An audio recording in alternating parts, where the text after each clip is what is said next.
ಮೈತ್ರಿ ಮತ್ತು ಆದಿತ್ಯ ಸ್ನೇಹದಿಂದ ಪ್ರೀತಿಯ ಕಡೆಯೊಳಗೆ ಹೆಜ್ಜೆ ಇಡುವಾಗ ರಾಜ್ಯದ ಜನರು ಒಂದೇ ಪ್ರಶ್ನೆ ಕೇಳುತ್ತಿದ್ದರು. ಬಡ ಹೂವಿನ ಹುಡುಗಿ ರಾಜ್ಕುಮಾರನಿಗೆ ಸರಿಯಾಗುತ್ತಾಳಾ? ಆದರೆ ಆದಿತ್ಯ ಅದಕ್ಕೆ ಒಂದೇ ಉತ್ತರ ನೀಡುತ್ತಿದ್ದ, ರಾಜ್ಯವನ್ನು ಆಡಲು ರಾಣಿಯ ಸ್ಥಾನ ಬೇಕು. ಆದರೆ ಹೃದಯವನ್ನು ಗೆಲ್ಲಲು ಮನುಷ್ಯತ್ವ ಬೇಕು. ಅವನು ಮೈತ್ರಿಯನ್ನು ಅರಮನೆಗೆ ಆಹ್ವಾನಿಸಿದ. ಅವಳು ಮೊದಲ ಬಾರಿಗೆ ಅರಮನೆಯ ಬಾಗಿಲು ದಾಟಿದಾಗ ಆತಂಕ ಮತ್ತು ನರ್ವಸ್. ಆದರೆ ಆದಿತ್ಯ ಅವಳ ಕೈ ಹಿಡಿದು ಹೇಳಿದ, ಈ ಅರಮನೆಯಲ್ಲಿ ಯಾರಿಗಿಂತಲೂ ನೀನು ಹೆಚ್ಚು ಗೌರವಕ್ಕರ್ಹ. ಅವನ ಮಾತು ಕೇಳಿ ಮೈತ್ರಿಯ ಭಯ ಕರಗಿತು.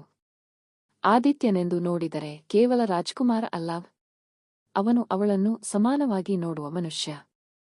ಅರಮನೆಯ ವೃದ್ಧ ರಾಣಿಯು ಮೈತ್ರಿಯನ್ನು ಕಂಡೊಡನೆ ಮನಸಾರೆ ಇಷ್ಟಪಟ್ಟಳು. ಅವಳ ಸರಳತೆ, ನುಡಿ, ಹವ್ಯಾಸಗಳು ಎಲ್ಲವೂ ರಾಣಿಗೆ ನೆಮ್ಮದಿ ನೀಡಿದವು. ವೇಳೆ ಕಳೆಯುತ್ತಾ ಮೈತ್ರಿ ಅರಮನೆಯಲ್ಲಿ ಎಲ್ಲರ ಪ್ರೀತಿಗೆ ಪಾತ್ರಳಾದಳು.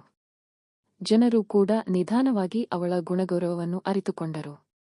ಒಮ್ಮೆ ಅರಮನೆಯ ತೋಟದಲ್ಲಿ ನಡೆದುಕೊಂಡಿರುವಾಗ ಆದಿತ್ಯ ಅವಳನ್ನು ಕೇಳಿದ, ಮೈತ್ರಿ, ನಿನ್ನ ಜೀವನಕ್ಕೆ ನನ್ನನ್ನು ನಿಜವಾಗಿಯೂ ಬೇಕೆಂದು ಅನಿಸುತ್ತಿದೆಯಾ?